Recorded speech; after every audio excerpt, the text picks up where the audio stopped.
l'opposition. Alison Delpierre.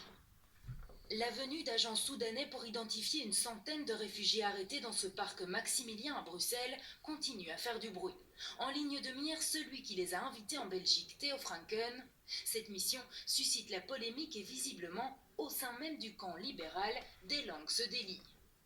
Je vous avouerai que ça me fait penser à ce qui s'est passé pendant la guerre.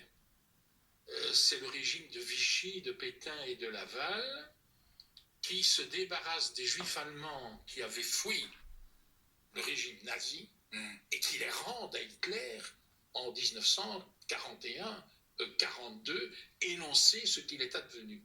Sur les bancs de l'opposition, l'attitude du secrétaire d'État n'étonne pas. On connaît le régime épouvantable du Soudan qui a commis des atrocités. On connaît Franken. Et quand ces deux-là concluent un accord sans aucune transparence sur la situation des réfugiés, il y a franchement lieu de s'inquiéter. C'est un petit peu comme si le diable faisait un accord avec le diable. On rappelle que M. Franken n'avait pas prêté serment depuis 3 jours comme secrétaire d'État, qu'il rendait hommage à un ancien collaborateur nazi.